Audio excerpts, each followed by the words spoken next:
Hello everyone, Jason here with another movie review. Today I will be talking about Bad Boys Ride or Die, the fourth film in the Bad Boys series starring Will Smith and Martin Lawrence. But before I get started, I will be talking a few spoilers, so if you haven't seen it yet and you don't want it spoiled for you, stop the video, go check it out, come on back and we can talk about it. But now that we're past the spoiler warning, let's dive in, shall we?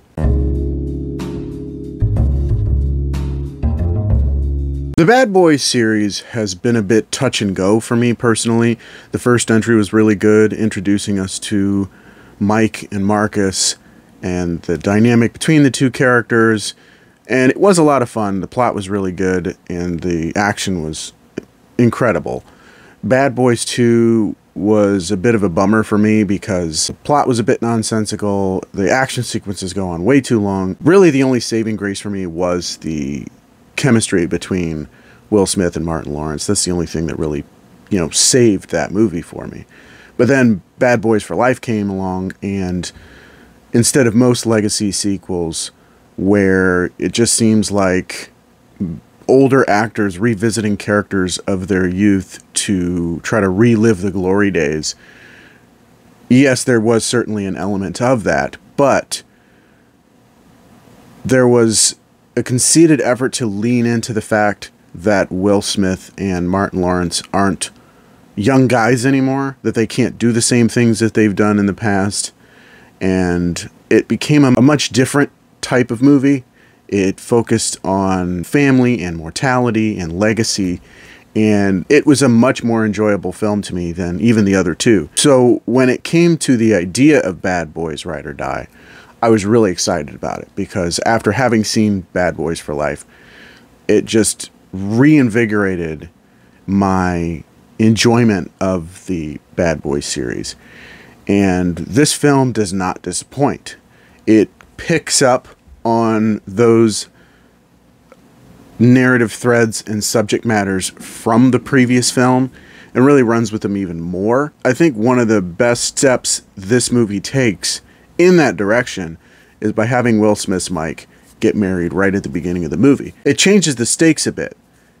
It gives him something to lose, something to live for, something to be worried about, and that narrative thread kind of goes throughout the movie. Also, by having Martin Lawrence's Marcus have a heart attack, really bad heart attack in the beginning of the movie, it gives him this near-death experience that changes his perception. He was very fearful and panicky in the beginning, in the first three movies, but in this movie, after having gone through the fire and having the worst thing that could possibly happen to you, reaching near death, it opened his eyes. It changed the entire dynamic of the characters in a very fun and interesting way. I really liked the performances in this movie.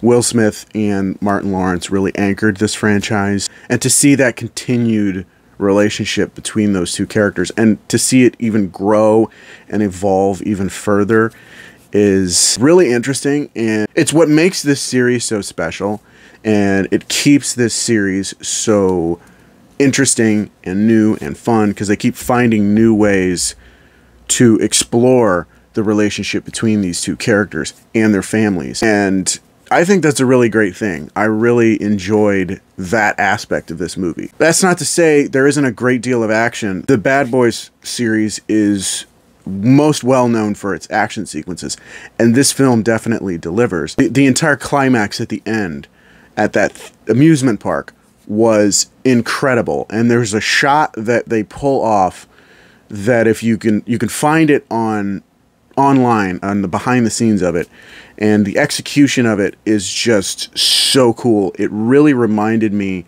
of the Dragon's Breath sequence from John Wick 4, the top-down gunfight, and it's just cool that for a franchise that kind of started with Michael Bay, Mr. Fast Cars and Explosions really evolved into something similar to what the John Wick franchise has done, using cool filmmaking techniques that have really never been used in in a genre like this in such a breathtaking sort of way. It was really, really cool, and I just really had a great time with it. Overall, I really enjoyed Bad Boys Ride or Die. I think it is a nice step forward after Bad Boys for Life. It carries on a lot of those themes. The relationship between Will Smith and Martin Lawrence's characters is just still evolving, still growing, and that's what I really liked about this movie.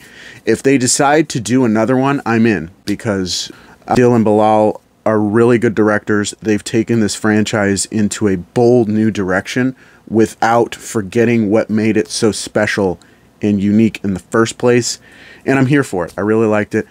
Bad Boys Ride or Die is a pretty solid yes for me. But that is just my opinion. Let me know what you thought of Bad Boys Ride or Die down in the comments. What was your favorite part? I want to hear from you. If you enjoyed the video, don't forget to click that like button. You want to see more videos, don't forget to subscribe. Hit that notification bell so you can get updates on all my future videos. You can also follow my social media pages.